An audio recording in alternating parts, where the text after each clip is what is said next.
Alright everybody, welcome back to another video. So my last video covered the Explorer Platinum instrument cluster upgrade, and obviously that's not what's in there right now because I'm still waiting on the piece of plastic, the bezel trim for that, so I can like fully implement it. Today I'm going to be tackling the Sync 2 to Sync 3 upgrade, get rid of the horrible MyFord Touch system. Just one of the worst things I've ever seen as far as vehicle entertainment systems. Horrible. We're going to be replacing that with Sync 3, and there's lots of options out there, from a real budget swap where buying the parts from a junkyard, which totally doable, especially if you have like a 2016 Explorer, like in my case. If you buy the stuff from a 17 Explorer, it's pretty much plug and play. A little bit of programming changes that you'll have to do in the APIM with Forscan. There are quite a few options though where they will do all of the VIN programming for you, and they will program your as-built data correctly and send it to you as a package. So one of those companies is called Forscan. I have no affiliation with them, but that's who I chose to go with. Why? Supposedly the owner and the person who I've been talking back and forth on email with is a master Ford tech, supposedly, and they use Ford parts, and they have kind of an interesting jailbreak feature that comes included with the price, and the price is pretty reasonable. There was some discounts that I got at the beginning of the year when I ordered it, to where it really didn't make much sense to try to do the junkyard parts, even though I could have done that. And he included all Ford OEM. It looks like, at least like the APIM is definitely OEM. Not sure about the screen. It looks like it is. There's an aftermarket GPS antenna, which is not a big deal at all. It's just a GPS antenna with the correct Ford connector. And there is what looks like to me an aftermarket USB-C hub. As long as it works okay, it's not a bad thing, just because it does include USB-C instead of the two Type A ports, so might be able to get quicker charging on modern phones out of that. You can just kind of tell it's like China type writing on there, so I might try to get that off of there. That would not be on there on a factory one. And then basically it's a really easy, I'm not going to cover it. There's videos on the internet how to do this. 4D Tech has a good video. You just basically pop the trim loose. There's some 7mm screws behind there. This whole front panel comes off, and then the screen is held in with a couple more 7mm bolts, and then you'll have to transfer the brackets over to the new APIM and screen. It's really plug and play. On a 2016, you don't even need a different power port. I'm just going to pop the USB hub out on here and plug the new one in, and that will be done. Make all our connections to the new system, and that would be it. That would be it if that's all I was doing. I'm also replacing what's called the ACM, or the audio control module, the stereo. It's the head unit. Pretty simple there. So here's the part number that I'm using. And I've done similar videos to this in the past. It doesn't have to be exact. This is out of a 2017 Explorer that had Sync 3 from the factory. I believe it also had the Sony system, which you can see I don't, which means there was an external amplifier. It's not going to matter because we can reprogram this to work the way we want it to. These were all the same, with the exception that some did not have satellite radio, which I don't even care about that because I'm not using it, but it does, because it says SDARS. But if you're replacing a MyFord Touch Sync 2, most likely you have satellite radio already. But I want to add HD radio just because this is going to have navigation. It's going to be fully featured. Let's have a fully featured stereo. I do listen to HD radio, and it sounds a lot better on there. So you can tell because you'll see it has this little section here that says HD radio technology is manufactured under blah, blah, blah. If it doesn't say that, the ACM does not have HD radio. So that's an important feature to me. Otherwise, we would not need to replace this. That's the only difference between this part and the part that's in here. And the Sync 3 part of it has nothing to do with the audio control module, just FYI. Sync 3 is a whole separate system that lives in the APIM behind the screen. So what I'm going to do is, in my previous video, I made backups of all my modules. So I have a backup of my APIM, I have a backup of my ACM, I have a backup of my instrument cluster, everything already saved on my computer. Because this, when I plug it in, I'm going to see what happens, but it's probably not going to work correctly because it's programmed for an external Sony amplifier. So I'm going to have to flash probably my as-built data into this one, from that APIM or that ACM to this ACM, and that will make this work. And then I'll need to go and activate the HD radio part of it, because that's really the only difference. And I think just doing that, you know, should make it work, but that's what I'll show you here in just a second.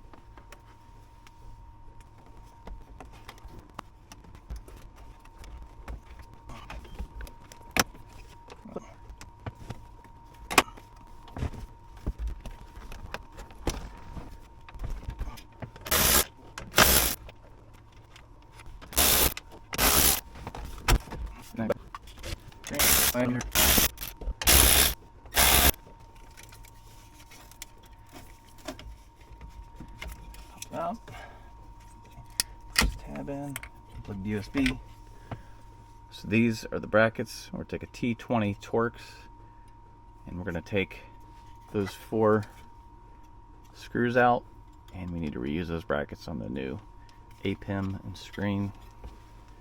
We're doing the ACM here.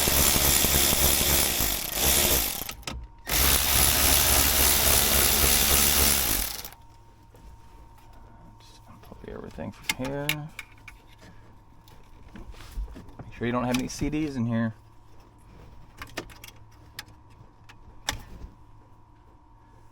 Alright.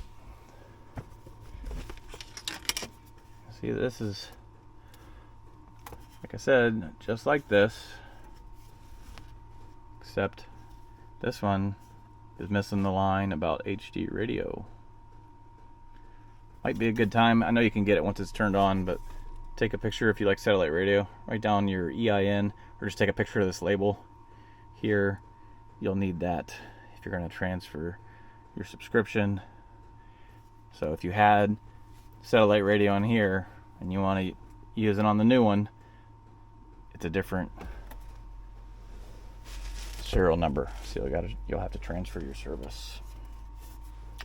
And then we're just going to put this back in. I just want to look. It's our HVAC module underneath here.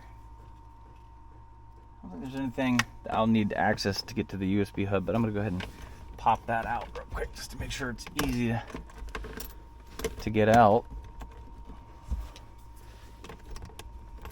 There's a couple connectors back here. There's a power connector, which I was able to just undo, and that was that's the USB connector. I mean, you can see there's like 2 more connectors down here.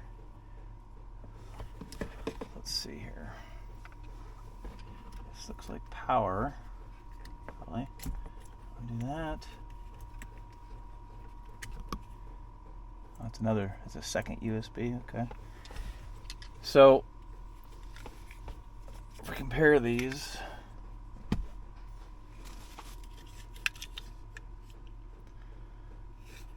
so that's interesting. That had 2 USBs going into it. This only has 1. Power connectors are the same. So we'll just plug the connector back in. That fits, and we'll leave that other one abandoned in there.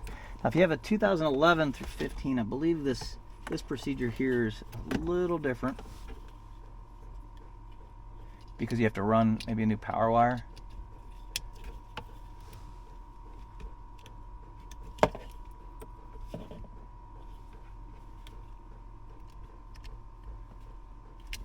Yes, it's the one where there's nothing. I'll just kind of set it there. This is the one that gave us 0 slack. Alright, so getting that USB cable plug in was way more difficult than it should have been, just because there was no slack. But I guess now's a good time to go ahead and install the GPS antenna. So this brings me to another unknown right now. this GPS antenna that was for the Sync 2 module, and yes, it had one. Even if you didn't have navigation, that's what provides your compass information. I believe that is over, it's kind of like on top of the instrument cluster, and we need to plug in this new antenna somewhere where it can be under the dash. There just can't be any metal above it. So normally I'd put it right under here, but there's this stupid speaker that doesn't sound good that's sitting right there, so I might have to pop that out of the way. Trying to find a good spot for this. I also don't know if some of the things I've read says that the old antenna might interfere with the new antenna, but you have to use this new antenna. So if that's the case, we'll just have to reach in and just unplug the old GPS antenna. But I'm going to wait and see what happens first before I do that.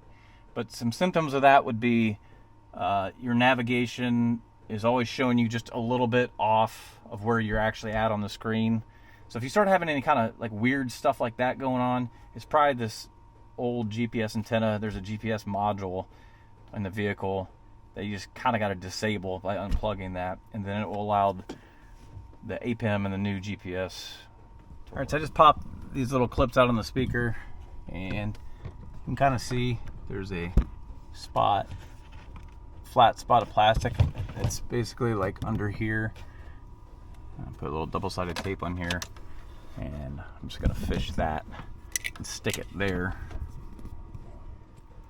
All right, get the ACM in, get the GPS antenna where it's coming down here. Got my brackets switched over. Self-explanatory. They only go on the exact same way they came off the old one, so you don't have to worry about anything weird there. Now we'll plug in USB. Put in our GPS antenna up here.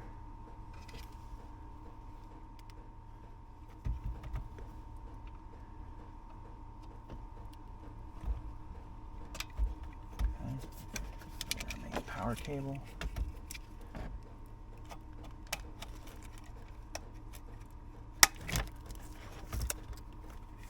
soon as we did that, stuff started coming to life.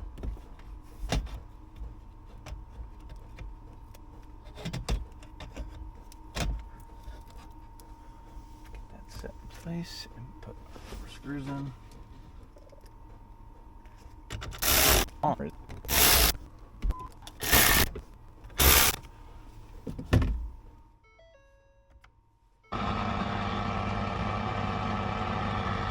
Alright, so here's the issue. No control of the volume. So I was able to hit the mute button on the steering wheel. Okay.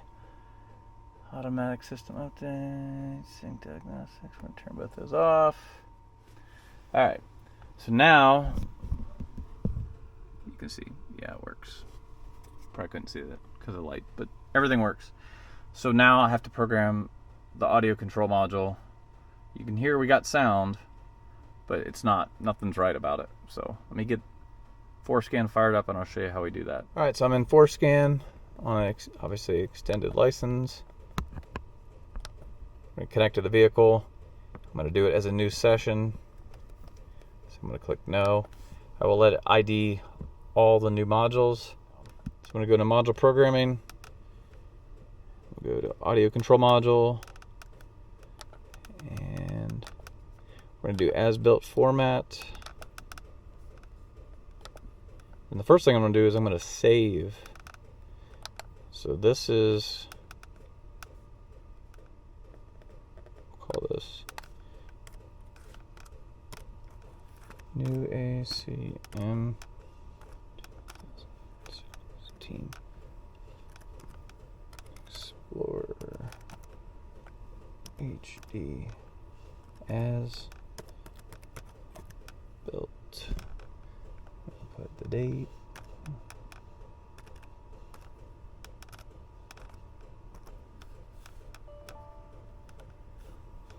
I always use the word default so I know. Alright, so I've saved that. So now I'm going to load as built data. ACM. This is the backup I made of my old one earlier. Alright. right all.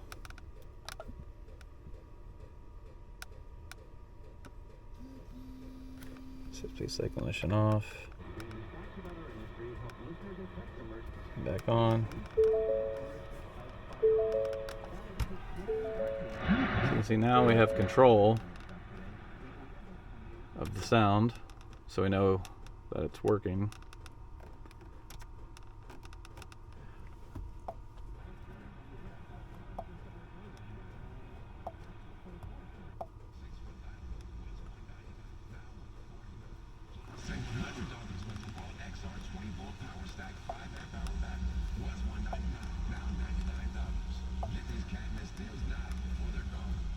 Alright, so it does not know. So he programmed the APIM for me to have HD radio, but I can't turn it on because I gotta correct that part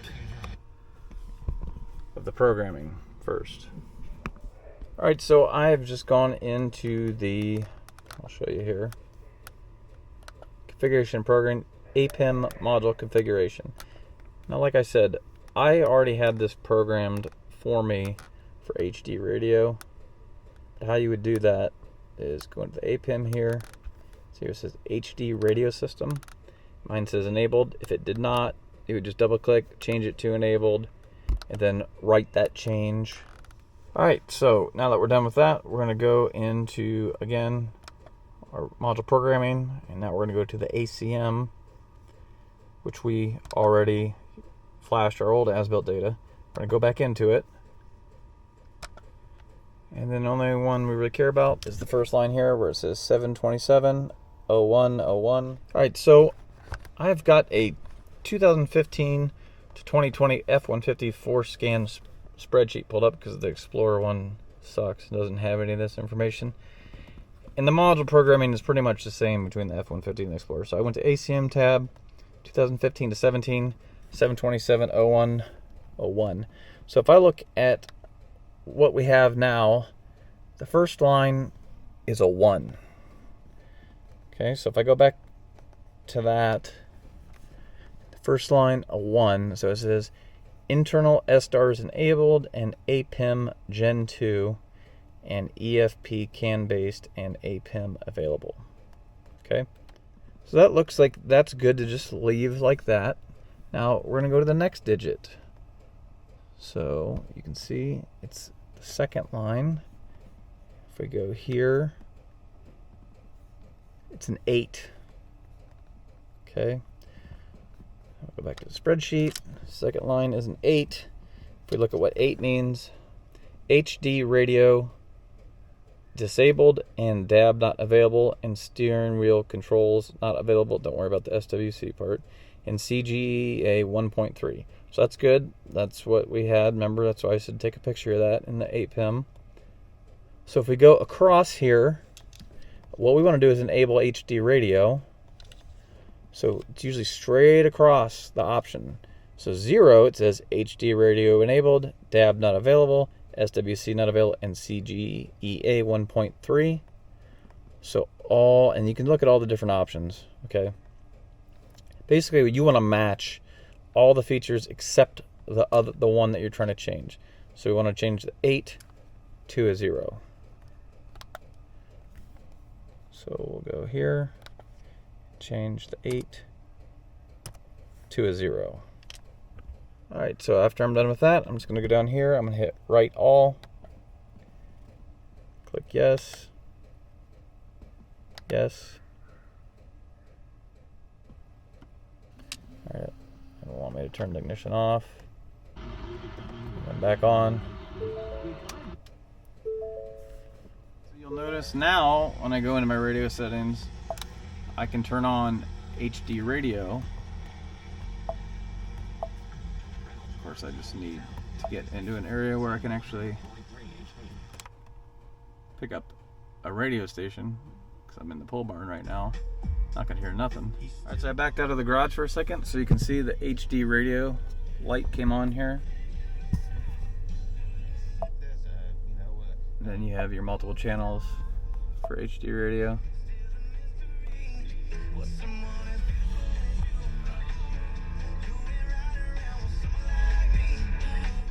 want to make sure we get a GPS signal here, which that will take a few minutes. So I'm going to sit out here just for a couple minutes and make sure our GPS locks in. All right, so everything's working good.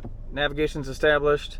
Got HD radio working, but as I suspected, our one issue is the compass here is not working, and it was going haywire, and now it's just stuck on north. So we're going to deal with that, and that should be the last thing. All right, so to fix the crazy compass stuff, we're gonna pop the trim off.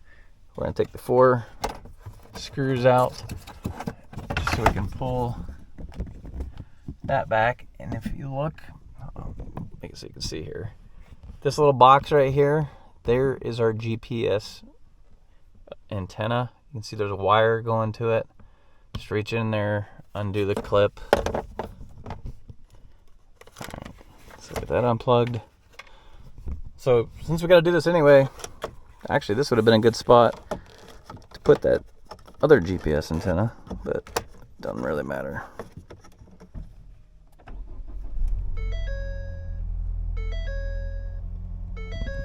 I can already tell it fixed our issue because it says south and that's the way I'm facing. Alright, so that's really all there is to it. How to add Sync 3. It's pretty easy. Obviously, especially when you buy, a pre-configured kit, all I really had to do is I made it a little more difficult because I just added the HD radio. But you saw it was actually very easy if you're used to using Forscan at all. Alright, so hopefully the video was helpful. If it was, be sure to give it a like. If you have any questions or comments, leave them down below and I'll do my best to answer them. I just basically, between this and the Platinum instrument cluster upgrade, which was my other video, which obviously isn't there right this second, really made a big difference on modernizing this 2016 Explorer and really giving it a very premium feel. So now we have Android Auto, Apple Carplay. You can add wireless. There's some options. They also sell, this person who I bought this from sells a kit that uses the Sync 4 display. It's supposedly a little bit of a nicer, more HD. It's got more pixels. Supposedly, and it is compatible with the APEM, but it is still just Sync 3. So to me, that looks good enough. I didn't see the benefit in that, and it was kind of an expensive add-on. All right, until next time, thanks for watching. We'll see you later.